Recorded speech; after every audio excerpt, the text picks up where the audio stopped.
Transmission media. So we're moving on from the basics of signals to what are our links made of?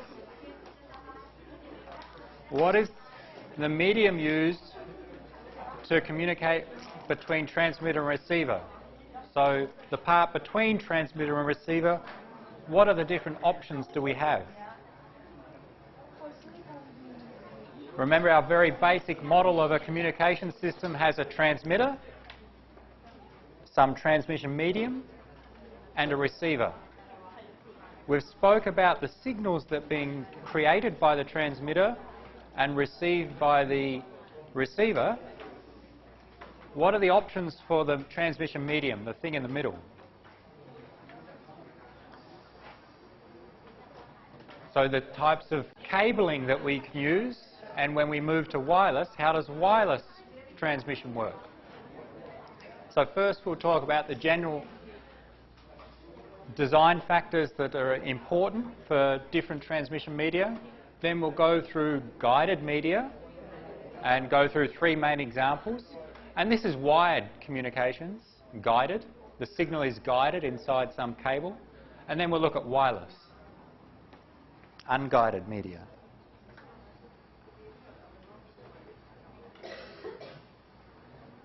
The things we care about if we can simplify transmission media, the things we care about as IT professionals is how fast can we send and how far can we send. How fast we can send is the data rate. We want to care if you go to work and you need to choose a particular transmission media, one thing that you're going to care about is how many bits per second it will support. How fast will it allow you to send data? So we care about maximizing the data rate. So I'd like to choose some medium that gives me the appropriate data rate. But we also often care about distance. If we want to communicate between the people inside this room, then we need some media that will cover the distance of several meters. But if I want to create a link from this campus to the other campus, I need some medium or multiple mediums that will cover the 12 or 15 kilometers between the two campuses. If I want to connect my operations in Thailand to somewhere in the US, then we need to consider the different media that are available for connecting the two different sites. And normally we like to maximize the distance that we can achieve, or the distance we can transmit our signals, maximize the data rate for some given cost, minimize the cost. Sometimes distance is not so important, but in most cases we care about distance. Because we know with our signals get weaker over distance. Some media will be better than others for transmitting those signals. The factors that impact upon the data rate and distance for different media include the bandwidth. We've seen a relationship between bandwidth and data rate. Increasing the bandwidth generally allows us to have higher data rate. Transmission impairments, attenuation impacts on the distance. Attenuation means the signal gets weaker as the signal propagates across some link. So that's some impairment. Noise is another impairment. The more noise, the lower the data rate. So these are some things that we've already seen that impact upon data rate and distance. Interference, which is related to noise, in fact. That is, if there are other devices transmitting at the same time, they may interfere with our signal and lead to lower data rate and lower distance. And in some scenarios, the number of receivers has an impact. In some wired networks, if you attach multiple receivers to the same link, the distance at which the signal propagates reduces. The more receivers, the less the distance. So these are some of the factors that impact upon data rate and distance for both wired and wireless.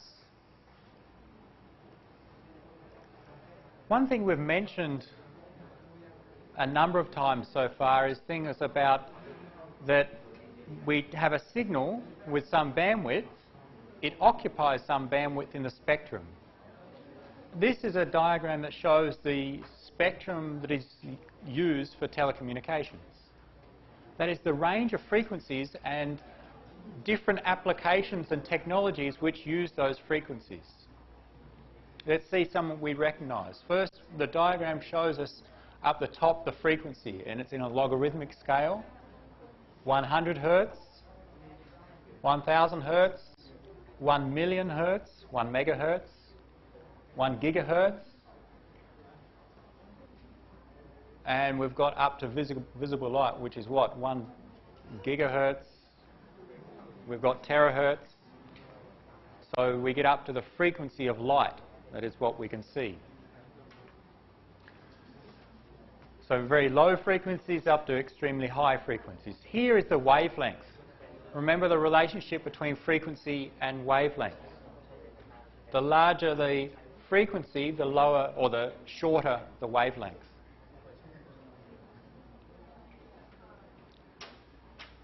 Some of these ranges of frequencies, some portion of the spectrum have names or common names.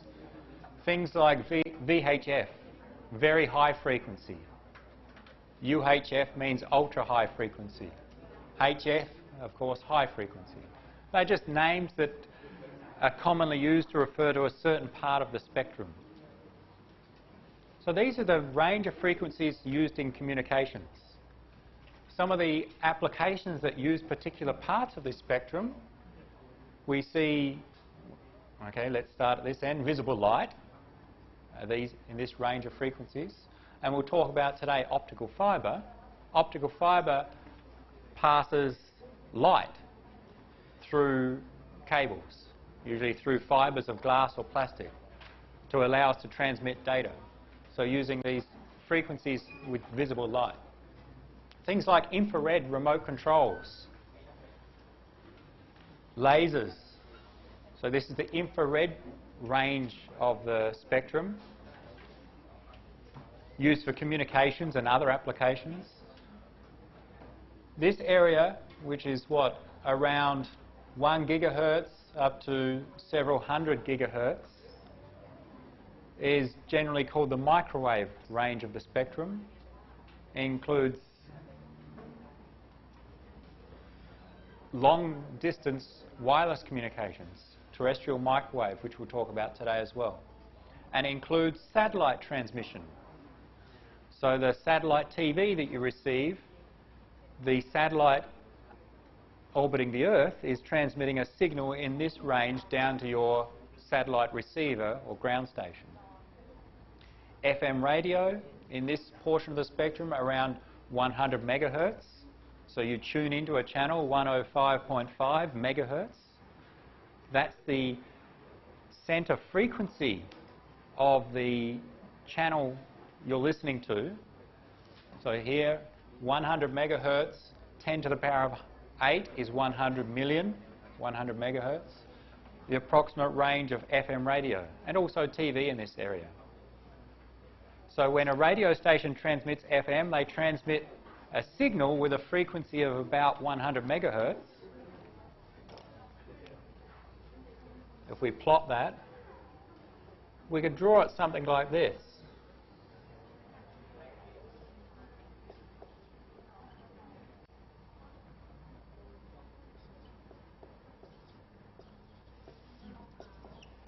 Where most practical signals would have some center frequency and have some bandwidth.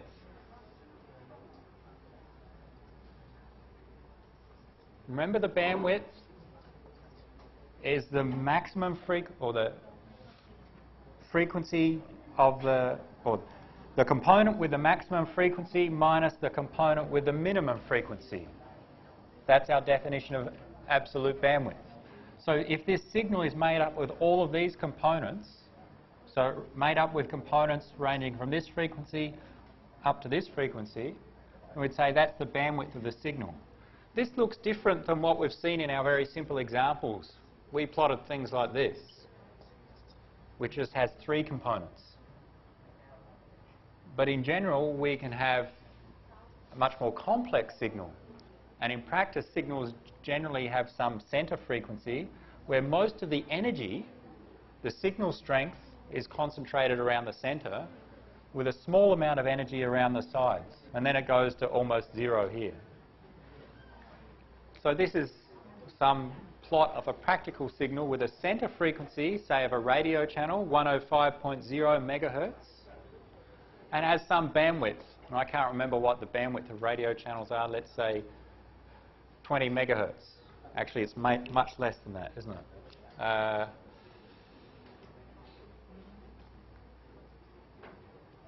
20 kilohertz, which means if the center is 105.0 megahertz and the bandwidth is 20 kilohertz or 0.02 megahertz, the minimum frequency component, if we're centered on 105.0, 104.98 up to 105.02. That is, our practical signals usually have a center frequency, which is usually just referred as the frequency of that signal, and some bandwidth. The signal actually contains many different frequency components. The bandwidth tells us the range of frequency components, in this case ranging from 104.98 megahertz up to 105.02 megahertz. The center of that is 105.0. It gives us a bandwidth of, have I done that wrong? That is wrong. It gives us a bandwidth of 40 kilohertz. I'm glad everyone picked that up.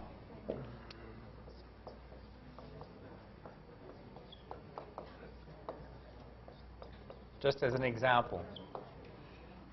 104.98 is the minimum frequency component, 105.02 is the maximum. The difference is 0.04 megahertz, which is 40 kilohertz. The bandwidth of this signal is 40 kilohertz, the center frequency 105 megahertz. FM radio has a center frequency in this range of around 100 megahertz. The larger the bandwidth, the larger the data rate that we can achieve, the more information we can transfer generally.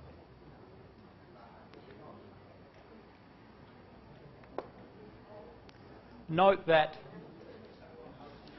this is a logarithmic scale. This area, the bandwidth available here, is 10 times the amount of bandwidth available here, 10 times less than the bandwidth available here. And this is 10 times greater than here. That is, there's much more bandwidth in this area, in visible light, than with FM radio. And that's why we can see optical fibre, although it looks like only a small amount of the spectrum, it has a very wide bandwidth. And we'll talk today that optical fibre allows for very high data rates because it allows for a large bandwidth. Other things you may recognise, okay, radios and televisions, AM radio in this range, telephone, power systems, so it's transmitting electricity in these low frequency ranges.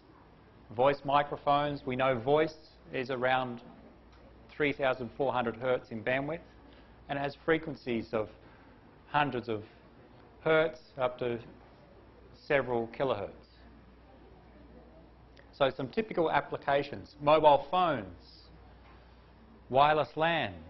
Your laptop uses a signal with a frequency centered around 2.4 gigahertz. That is, the frequency is around 2.4 gigahertz, plus or minus something, and it has a bandwidth of around 20 megahertz. And you'll see on some wireless LAN devices, you'll see you can choose a different channel. All that is using a slightly different frequency, 2.432 gigahertz versus 2.440 gigahertz. So there are different channels or different frequencies available to your device. The other thing we see here is that, okay, we've talked mainly about wireless technologies, also wired technologies. Optical fibre uses visible light, signals with a frequency in this area. Twisted pair, which we'll talk about and introduce, uses frequencies up to 100 megahertz, in some cases slightly larger, 200 megahertz.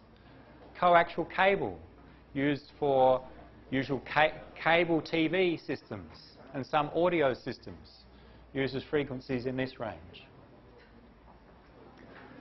Because we have a limited range of frequencies and everyone wants to use them to transmit their data, and because if two people transmit on the same frequency they'll interfere, there needs to be some coordination.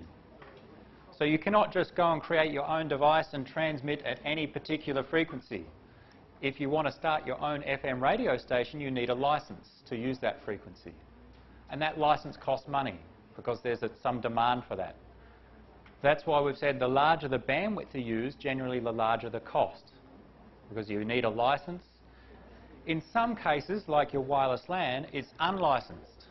You don't need a license. But the problem there is that you get more interference. We'll talk a little bit more about interference and the impact when we cover wireless. Now let's first go through guided media or wired media. What we're going to do is talk about some general concepts and then quickly go through three examples of wired media. So we're talking about using some physical cable to transmit our signal.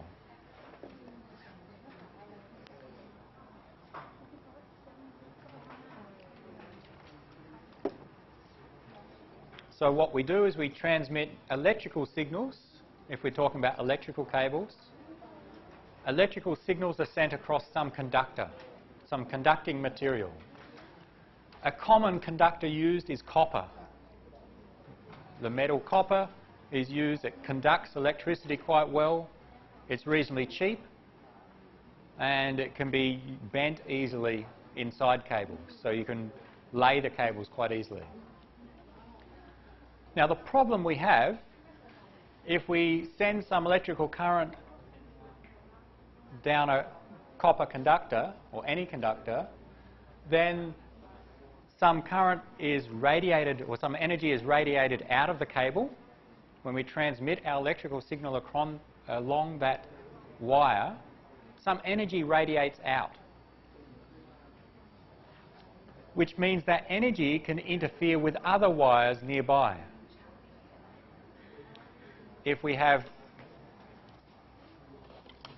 two different, inside these cables we have some copper wires, when we transmit our signal down one of them, okay, the energy is contained inside there, but some energy radiates outside of the conductor. And that energy could be picked up by the neighbouring wire. And that, from the neighbouring wire's perspective, is some interference or noise. So that's a problem, because we can radiate energy out of the cable and it will be picked up from other energy or from other sources.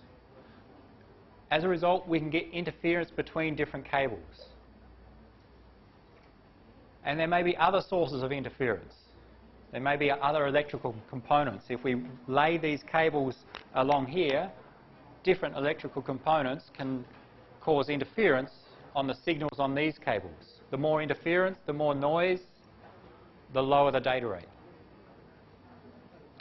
Interference results in poor quality signals at the receiver.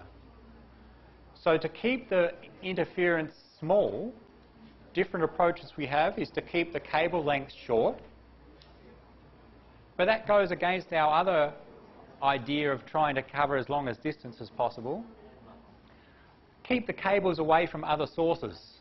If you put a cable between this computer and this computer, don't put a second cable between two computers nearby. But that's sometimes hard to achieve. So what people do when they design these cables is design them so that they only pick up a small amount of energy from other sources. They only radiate a small amount of energy and pick up a small amount of energy. To do so, use materials that shield them from interference. As we'll see shortly, These, in fact, cables have 8 different copper wires inside them. So inside here there are 8 different wires. So they have some protection, some shielding around them. And they're arranged in such a way that if you transmit a signal along this wire, and at the same time, or along this cable, and at the same time along this cable which is nearby, they're designed in such a way that they don't interfere with each other much, or they minimise the interference with each other, so that we can still send 100 megabits per second along this one, and at the same time 100 megabits per second along this one. So the design of these cables is such that they minimise the interference between other cables and from other sources. We'll see shortly you can organise the wires, when we have multiple wires, in such a way that they don't interfere with each other. Let's go through one example, and that's the one I'm holding. Twisted pair. We have a pair of, that is, 2 copper wires. Our conductor is copper, some wire or some thickness, and we have 2 of them, and we arrange them in some spiral pattern like this. We wrap them around each other. This arrangement is to minimise the interference between each other and between other pairs which are nearby. So in fact we can have one twisted pair and a second twisted pair nearby. This arrangement means that the neighbouring pair doesn't interfere with this one as much as it would if they weren't twisted, if they were just straight. So the design of this cable is to reduce the interference from other sources, and twisting it helps. And hence we get the name twisted pair. Twisted pair is made up of copper wires. It's the most commonly used and least expensive medium. It's used in all telephone networks. So at least the connection from your home to the telephone exchange is most likely at least a portion of the way using twisted pair wires. You plug your telephone into the wall, that cable has a twisted, at least one pair of copper wires twisted in this spiral pattern. Your LAN cable, which I have here, that you connect your computer to the local area network, uses twisted pair wires. So you can have a look.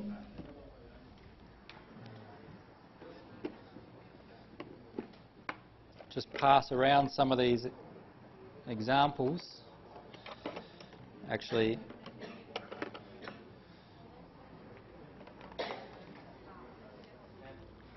have a look. You'll see that there are 4 pairs, and so there are 4 twisted pairs in a normal Ethernet cable. Each pair contains 2 copper wires twisted around each other in some spiral pattern. What I'm passing around is just simply these cables, but cut up, and you can see the inside. So in fact there are 8 wires in here, and we use a pair at a time. So normally when you connect your laptop to a local area network, you only use 2 pairs, and that allows you to send at 100 megabits per second. Normal speed of your LAN connection is 100 megabits per second. It just uses 2 pairs. The other 2 pairs are unused. If you've got a gigabit Ethernet connection and a switch that supports gigabit Ethernet where you can send 1 gigabit per second, that actually uses all 4 pairs. So it uses more wires to transmit faster in that case. So twisted pair, very common medium, used in telephone networks for analog signalling, but can also support digital data and digital signalling. So it can support either analog or digital signals. Used in almost all in-building networks. All the cabling that goes up from these sockets, from the computer down to the switches, is using the same type of cables that we're passing around. Just pairs of copper wires.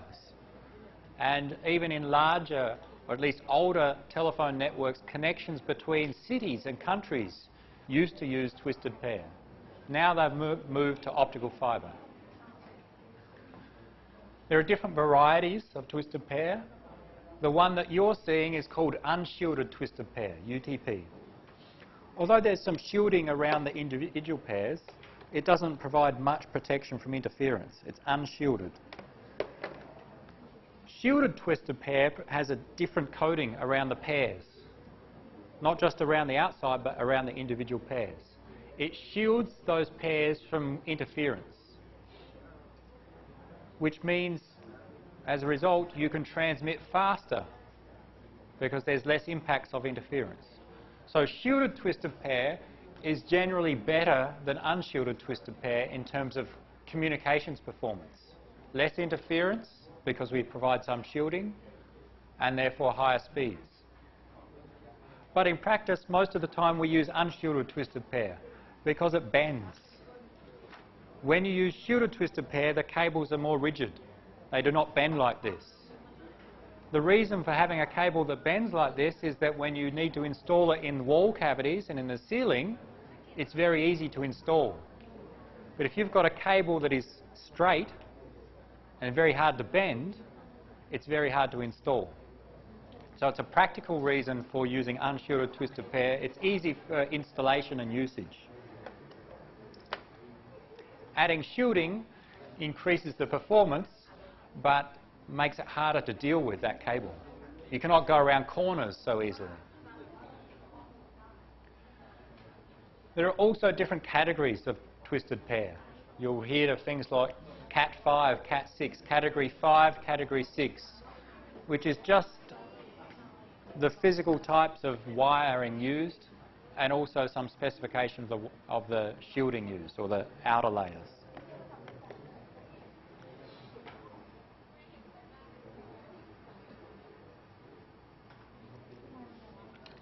As I said, a typical speed used for twisted pair for data communications is using Ethernet.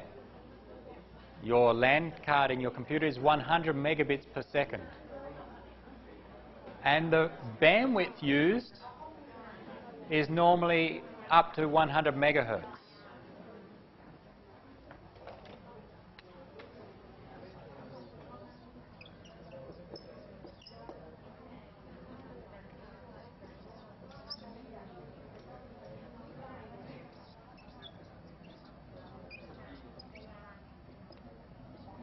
There are some variations, but a typical performance is that we can send signals with a bandwidth of 100 megahertz across these wires, electrical signals, and a typical data rate is 100 megabits per second.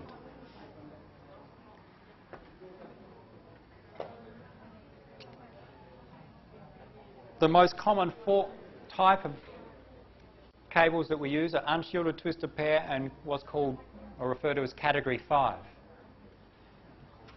You can get better cables, either shielded twisted pair, Category 6, and this uses within here 2 pairs of wires. Of the 4 pairs inside, it uses just 2 of them. Category 6 wires can support a bandwidth of up to 250 megahertz. So with improved cabling, improved wire technologies, or the construction of the wires is better in Category 6, we can support a wider bandwidth of signals and support higher data rates.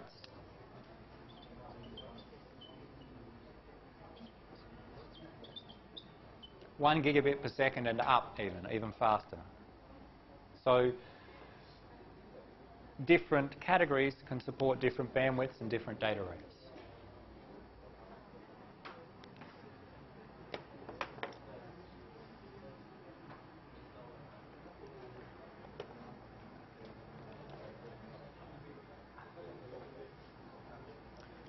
As you've seen, as we passed around those two endpoints of the wires, you see there are 4 pairs.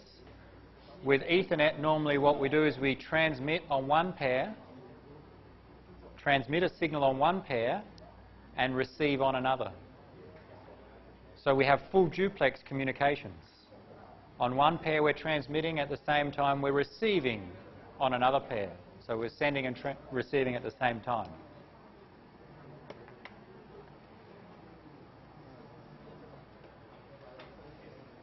An alternative, coaxial cable. Coaxial is referring to the alignment of the different conductors. With coaxial cable we have two conductors, one inside the other. They're along the same axis. So if we visualize it, there's some inner conductor, some insulation, and some outer conductor, and some outer protection or sheath on that. The design of coaxial cables is that they provide generally more shielding from interference from twisted pair. And with more shielding, it means we can send faster and the receiver can still receive those speeds because there's no interference from other sources. If there was interference, the noise would go up. The higher the noise, the lower the data rate. So with coaxial cable compared to twisted pair, we can usually get higher data rates.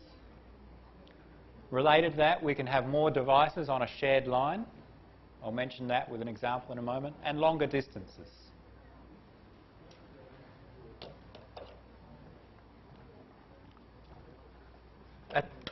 A common layout of a coaxial cable network for TV distribution would be you have multiple homes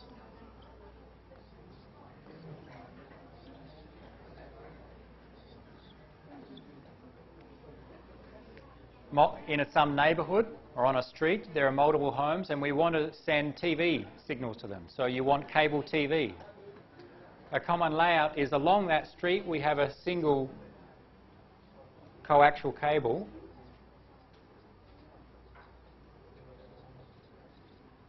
and some connector point between the home to that cable. So our TV signal, which is coming from the TV station here, is sent.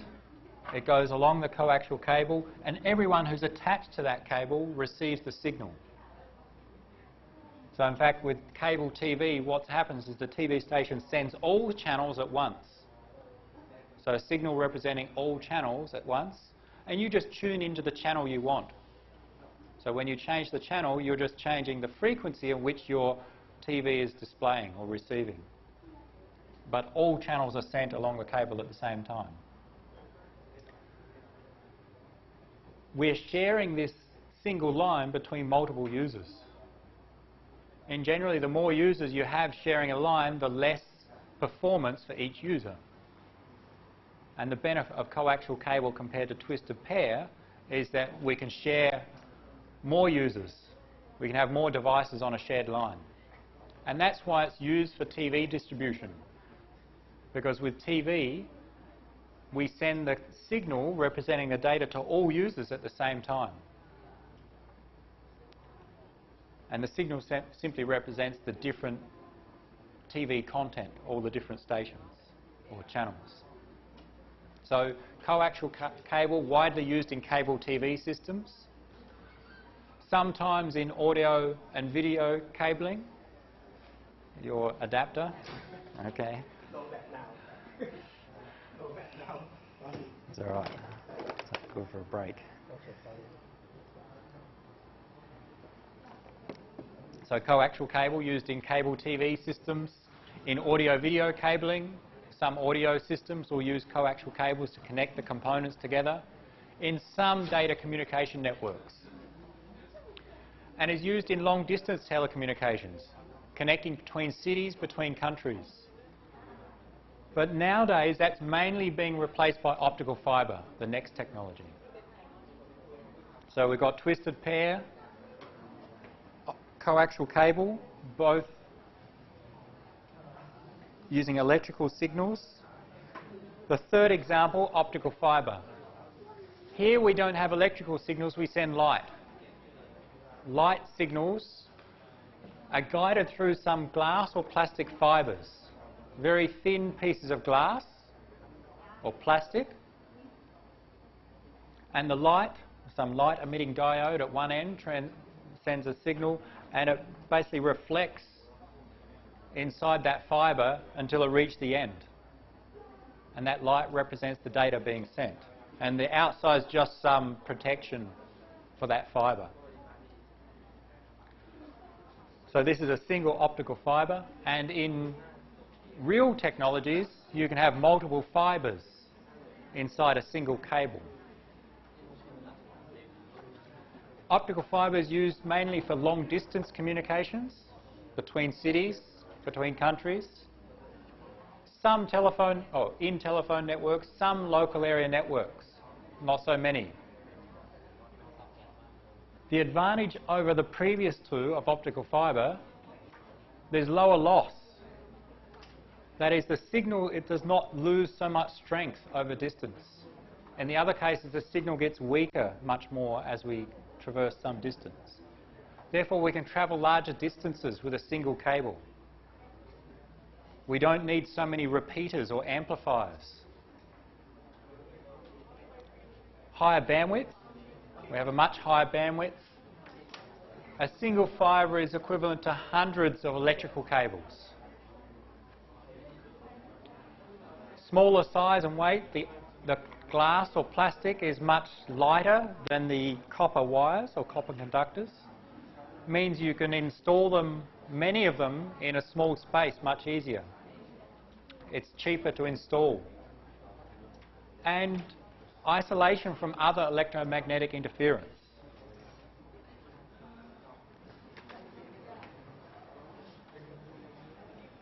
So to compare those three cases, the first two are examples of electrical cables, twisted pair and coaxial cable, and then we have optical cables or optical fibre. Here with electrical cables we're talking about data rates of around 1 gigabit per second.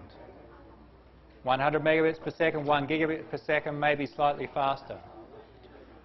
Talking about distances for a single cable of a maximum of about 2 kilometres for twisted pair and 10 kilometres for coaxial cable. Inside a LAN, these cables we use maximum distance of about 100 metres. You should not use them larger than a single cable across 100 metres, because the signal strength will not be strong enough at the receiver if you go further. Some special cases you can go up to 2 kilometres. With optical fibre we're talking about data rates of hundreds of gigabits per second and distances of up to 40 kilometres. Electrical cables are generally cheap if we want low data rates. If I only want to send at 100 megabits per second, the cost of getting twisted pair is much cheaper than getting an optical fibre. Although the optical fibre will allow me to send gigabits per second, I may not need that speed for my communication from laptop to other PC, because my hard drives are not fast enough to send at that speed anyway. So for low data rate applications, these are much cheaper. But if we've got a lot of data to send, hundreds of gigabits of data, like between cities and between countries, that's when optical fibre becomes more cheaper. That is, even though we have expensive equipment, the transmitters are more expensive, that if we've got a large amount of data to send, it's cheaper overall to use optical fibres than to use many electrical cables. The advantage of some of the electrical cables, unshielded twisted pair especially, easy to install. You and I can just lay them on the ground. I can cut one. You can see those 8 wires, and you could attach 2 endpoints. You can just connect the wires together and you'll still be able to send your signals. With an optical fibre, if you cut one, you need special and expensive devices to join them together. It's not easy to do. So much easier to install and to use unshielded twisted pair. Shielded twisted pair and coaxial cable is more rigid. It provides better performance, it protects against interference, but harder to deal with. Optical fibre, you usually need very special equipment to install and to deploy. So some of that trade-offs between those 3 common technologies for wired media. We're not going to go into any more details of how they work. It's just a quick summary of those three options. There are other options, but they are perhaps the most common and the most relevant for us.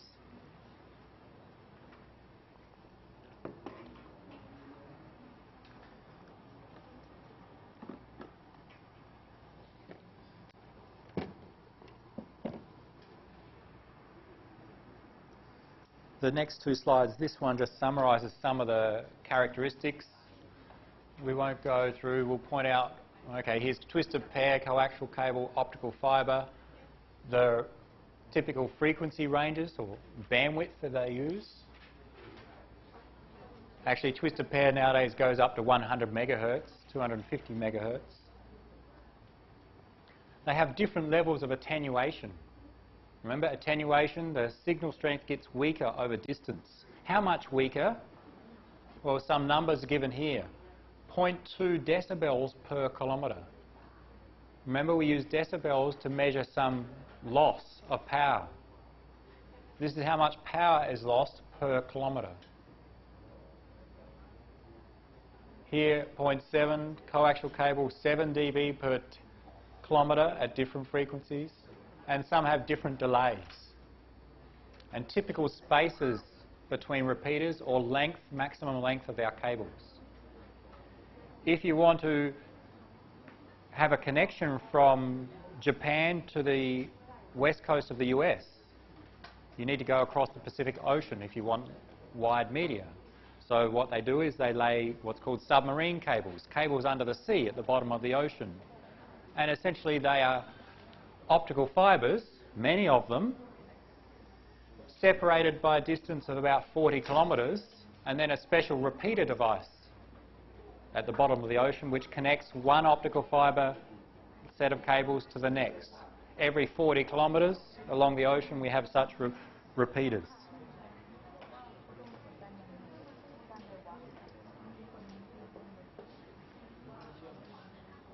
This just visualises the attenuation for those three different cases. You can have a look at that in your own time. Maybe the only point we see, optical fibre, coaxial, twisted pair, the attenuation for these two is much larger than for optical fibre. Or in other words, optical fibre we can cover much larger distances than these two. 40 kilometres versus several kilometres.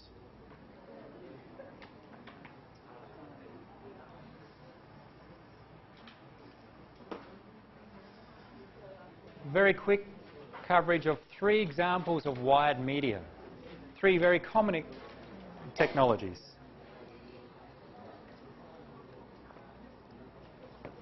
You use twisted pair every day.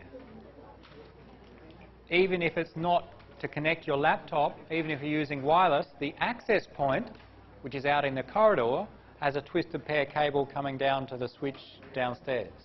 So you're using this every day for your data communications. Telephone lines use twisted pair wiring. Any questions? Everyone can answer questions about the three technologies in the quiz. You know there's a quiz coming up.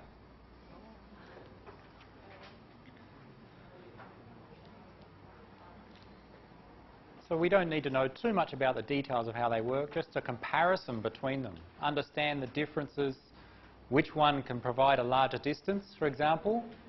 If I ask you, here are three technologies, twisted pair, coaxial cable, optical fibre. You want to choose the technology which gives the largest distance. You should know it's optical fibre. Or the largest data rate, optical fibre. Or which one's easier to install. You should know it's twisted pair. Specifically unshielded twisted pair. So more about the comparison between the three.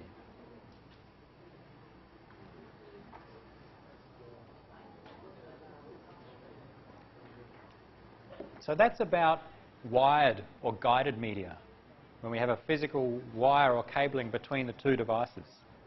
The alternative is wireless. So before we talk about the technologies or common technologies for wireless media, we need to talk about how does actually wireless transmission work. We have antennas, we send signals. How do the antennas work? And then we'll go through some example technologies.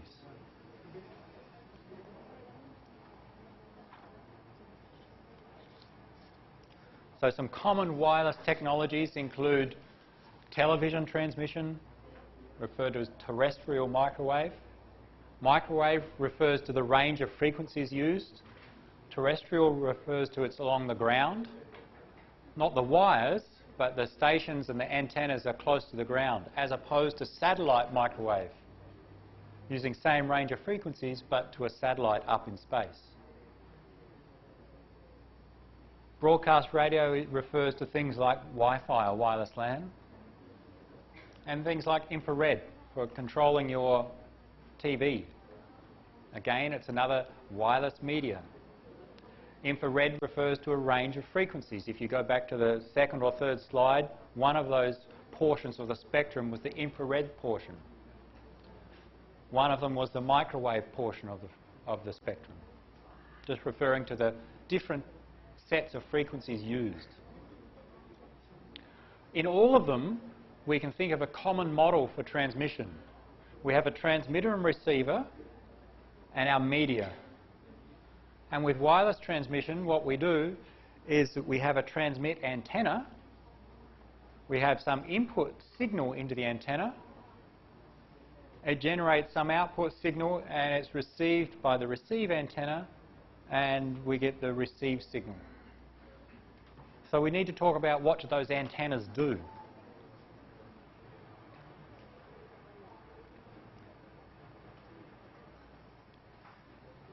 The antenna converts between electrical current and electromagnetic waves. So at the transmitter we have some input electricity, some current into the antenna, and it generates some waves which are sent to the receiver. The receiver receives those waves and converts it back into some current at the receiving station. The waves are within what's called the RF band, the radio frequency band, of around 3 kilohertz up to 300 gigahertz. So quite a large range that our antennas can transmit. Generally, the characteristics of an antenna are the same as if it's sending or receiving. That is, what we talk about in the following applies to both a transmitting antenna and receive antenna. Now, what an antenna does is transmit some electromagnetic wave. The direction in which that wave goes depends upon the shape of the antenna, the design of the antenna. And how far it propagates also is related to the shape of the antenna. So we need to talk about different types of antennas, because this will become important when we look at general wireless transmission. In theory, we can talk about a perfect isotropic antenna. This is an antenna, when it transmits a signal, that signal goes in all directions with equal strength. Imagine if I talk, if we didn't have the microphone on, if I talked and the people who are 3 meters away from me in this direction can hear me, as well as the people 3 meters behind me, as well as the people who are 3 meters above me. That is, everyone who's 3 meters away from me, and no matter in what direction, can hear my signal at the same strength. The signal strength at those receivers is the same. You can think it makes a sphere around the transmitter. So an isotropic antenna is a theoretical antenna that if we transmit, it propagates the power equally in all directions, not just in 2 dimensions, in 3 dimensions. We cannot build an isotropic antenna in practice. There are some limitations, but we'll use it to refer to how strong other antennas are. An omnidirectional antenna, it propagates power equally in all directions on one plane.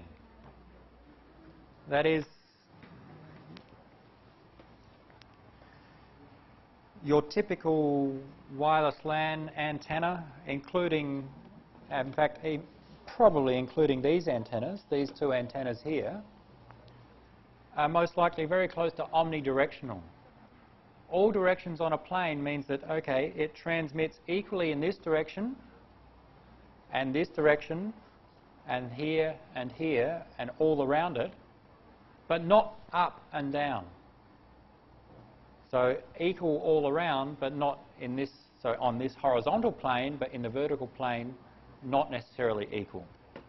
So if you can imagine the shape, you get some sort of donut around the transmitter. If this is the transmitter, the signal strength is strong in this direction, and this direction, but weak if you go up and down. So it goes around the transmitter. That's an omnidirectional antenna. And a directional antenna simply concentrates the power in a particular direction. We may have a directional antenna that the power of the signal transmitted goes all in one direction, or is concentrated in that direction. In a different direction, it's very weak. Our voice is almost directional. At least if I do this, if I didn't have the microphone, my voice signal will be concentrated in this direction. It would be much weaker behind me. So depending on the design of the antenna, the way in which the signal propagates and the direction can be different. Let's see if we can illustrate that on the board. At least the second two.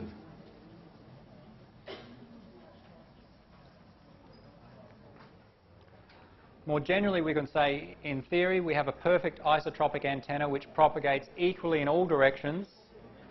In practice, the power propagated in some directions is weaker than other directions.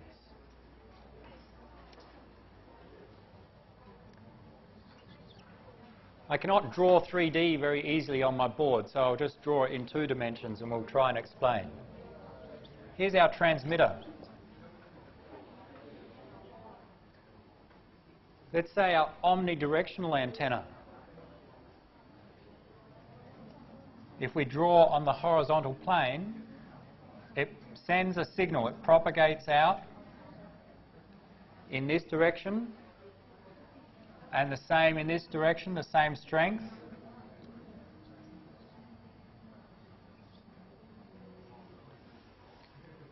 And same in each of these directions.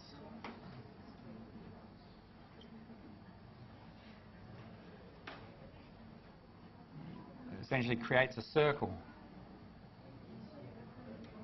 If we're looking at our antenna from the top down, that would be some diagram illustrating the signal strength at different points. If this was 2 meters away from the transmitter and the received power strength was, let's say, PR, we transmit with some power strength, transmit with power PT from our antenna, and receive at this point, 2 meters away, with power PR. Then at this point, also 2 meters away, we'd receive with the same PR.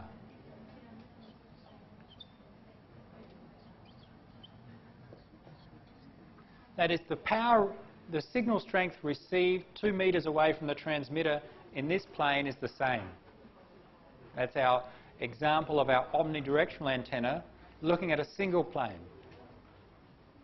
or looking from the top down.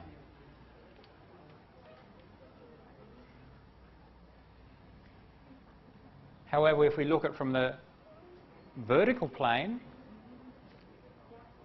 remember our omnidirectional goes all the same around, but up and down it is weaker. So in this direction it's strong, in this direction it's very weak, in this direction strong, and down is very weak. Can we illustrate that?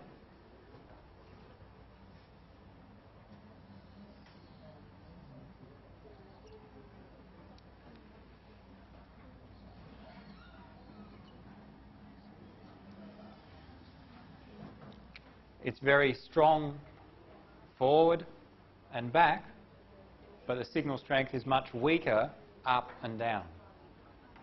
So if you combine them together, you get some sort of donut around the transmitter. Now, we can measure the strength and the characteristics of antennas, and a common way to measure them is relative to an isotropic antenna. An isotropic antenna propagates power equally in all directions. Other antennas concentrate the power in a particular direction. So we have some gain, and we get what's referred to as the antenna gain, and it's commonly measured in decibels, or dBi means decibels relative to an isotropic antenna. I, lowercase I, refers to isotropic here.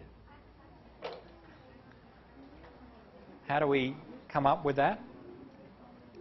Let's look at a directional antenna first.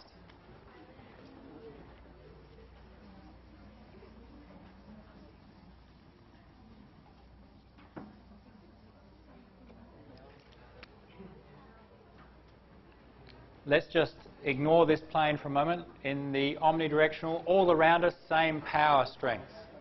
Directional, our transmitting antenna.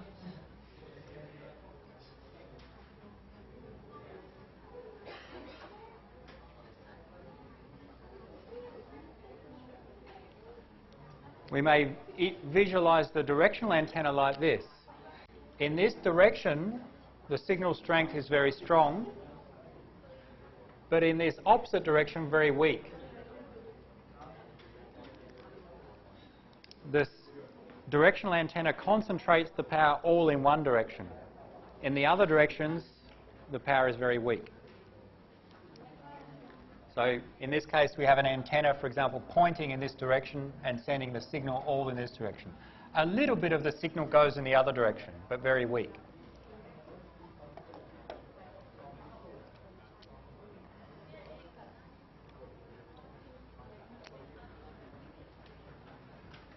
If we have an isotropic antenna,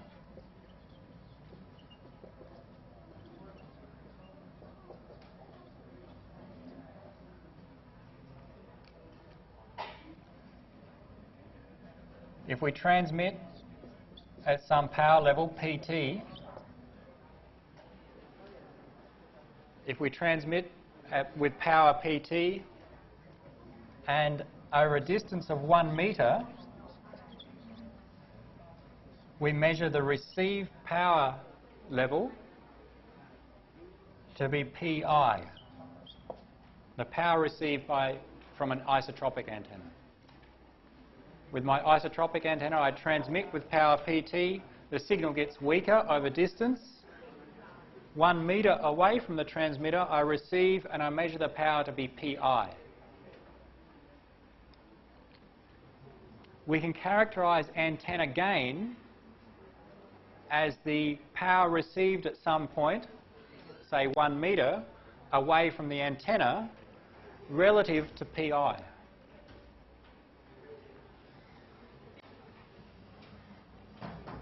Here's 2 meters. We measure the power 1 meter from our antenna here, our omnidirectional antenna. If we measure this power, let's call it PA, the gain of this antenna equals PA divided by PI. That is, if we give it some numbers, different colour, if PI was 1 watt, 1 metre away from our isotropic antenna, we receive with a power strength of 1 watt. And if 1 metre away from our other antenna, we receive with a power of, say, 2 watts.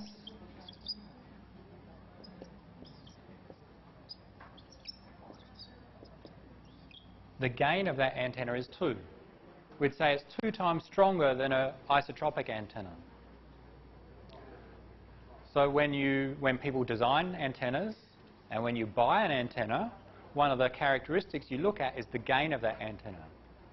How strong or how much does that signal concentrate the power in a particular direction?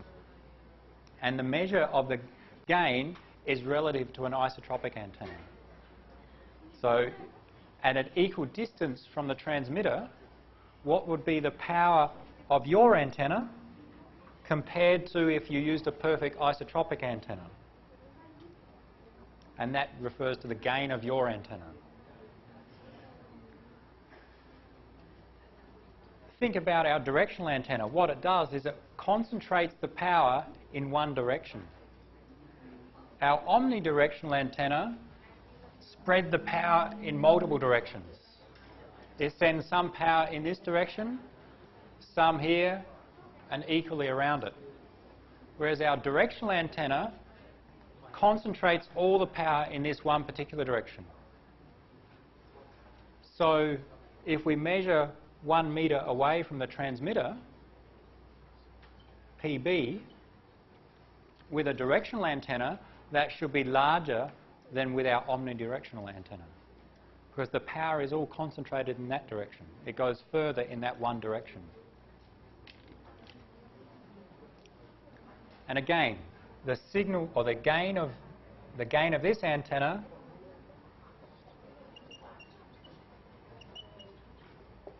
is the power 1 metre away from it, PB, relative to the power of one isotropic antenna.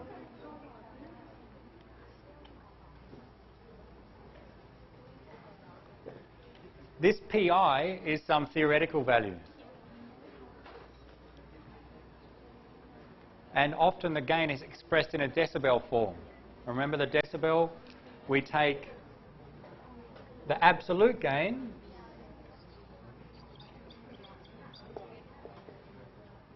and logarithm in base 10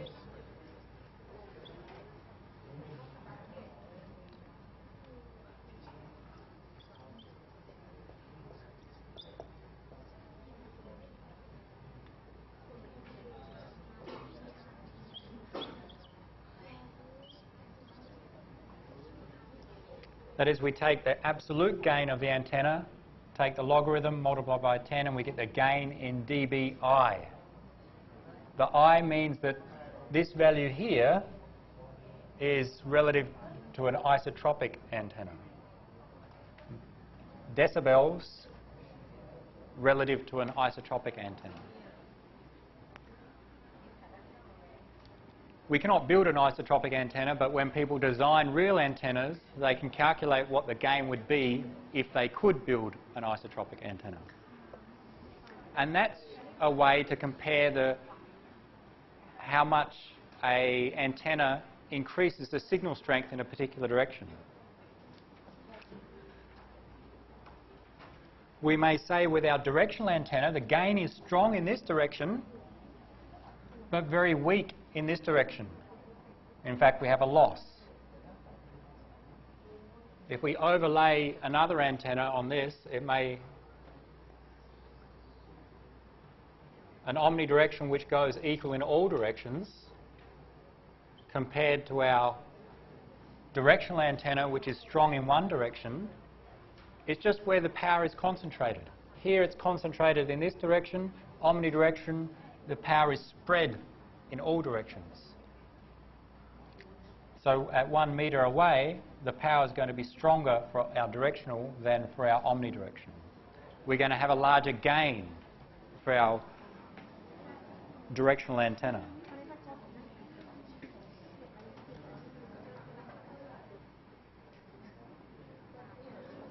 Let's look at some examples. Just from this website.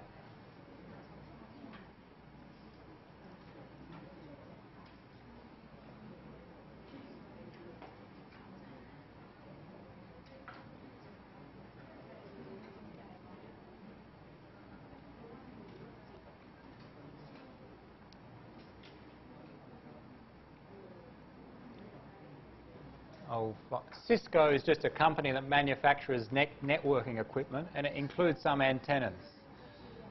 And Somewhere we have some data about those antennas.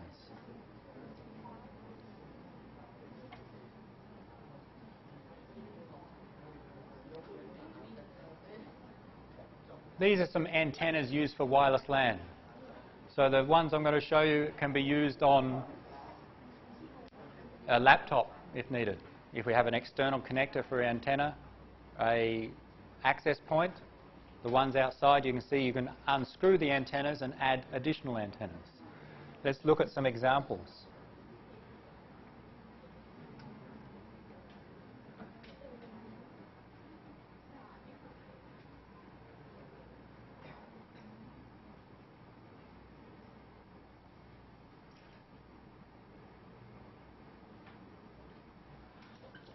Just 3 different antennas or 3 different products that they have. This is what's an omnidirectional antenna, a ceiling mount, so it's hard to see the shape, but it's almost like a rectangle, and you can mount it on the ceiling, and the shape of the signal that it transmits is omnidirectional, which is all the same around it, weak up and down. Of course, you can rotate the antenna to get coverage in a different area. This is talking about the frequency it transmits at, 2.4 gigahertz. The gain of this antenna, in fact, it has 2 different antennas built into it, 2 separate 2 dBi elements. So in fact, there's 2 physical antennas built into it. Maximum gain of 2.35 dBi. That is 2.35 decibels or 2 decibels relative to an isotropic antenna is the gain of this. Or convert back to the absolute value, 2 dBi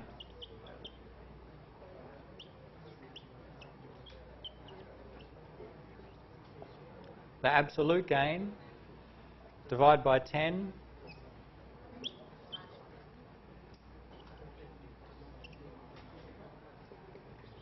the absolute gain is 10 to the power of 0.2.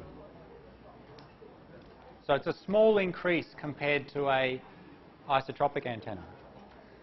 This second antenna, still omnidirectional, different shape, different design. It has a gain of 5.2 dBi, which means the signal strength is going to be stronger at the same distance compared to this antenna. We can see this from some approximations of the range at which they can transmit. The maximum that this antenna can transmit approximately is 90 meters. Using this antenna at the same speed, we can get 120 meters because it has higher gain antenna. This is a different shaped antenna, a Yagi for outdoor transmission, so it has a different shape than the others. 10 dBi, so increasing the gain, increasing our distance.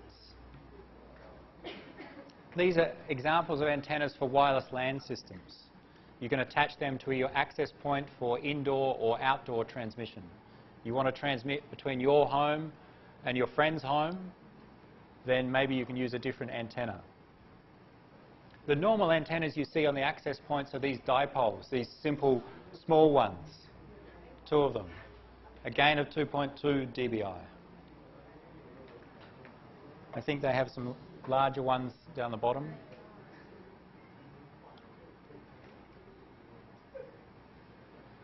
These ones 8, 6 dBi, just different shapes. So the signal strength will be different in particular directions. Different ones. I think that's all. This is just an antenna that is used for transmitting at 2 different frequencies, 5 gigahertz and 2.4 gigahertz. Do we have any more?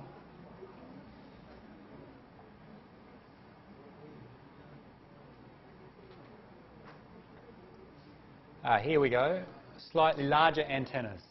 Here's a dish, parabolic dish-shaped antenna. And this is for long-range directional links. This antenna concentrates the signal in one particular direction. So if you want to connect from your home to your friend's home, 20 or 30 kilometres away, if both of you have these antennas on your roof and you point them at each other, then maybe you can communicate using wireless LAN. They have very high gain, 21 dBi, and we can therefore cover a very large distance, depending on the speed at which we want to send, 2 megabits per second or 54 megabits per second.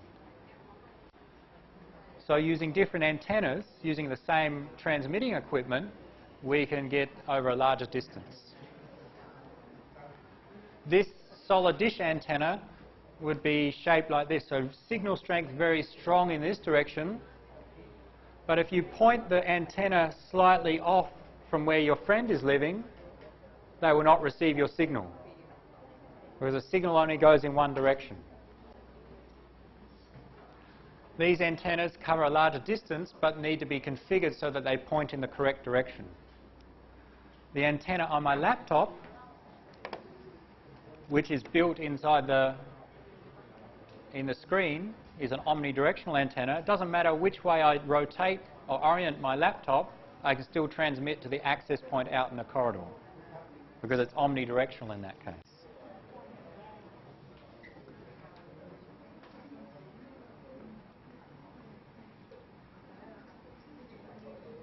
You can look at some of those other antennas on the website there.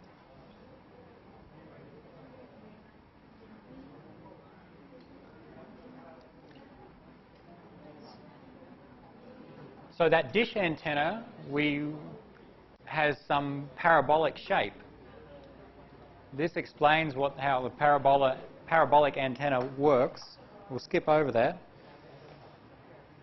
But importantly, if you have an antenna, we can often calculate the gain if we know some characteristics of it.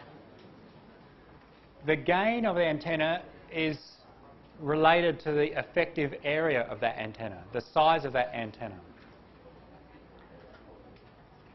So here's an equation relates the gain of an antenna, the absolute gain, not in dBi, but the absolute value, is 4 pi times by the effective area of that antenna divided by lambda squared. So it depends upon the frequency. Lambda is the wavelength. It's therefore related to the frequency, and the area, or effective area. The effective area is related to the physical size of the antenna, but it's different depending upon the antenna design. A flat wall mount or ceiling mount antenna has a different effective area than a parabolic or to a single dipole antenna. So we don't know how to calculate the effective area in some cases. You need a special analysis. But in general, or as an example, a parabolic antenna, those dish-shaped antennas, may have an effective area of about a half of its physical area. If we have a dish of a shape with a diameter of 1 metre, the approximate area of that dish, it's a circle of 1 metre, is pi r squared, where r is the radius of 50 centimetres. So we can get the approximate area, and if we know the effective area is half of that, we could calculate the gain of that dish.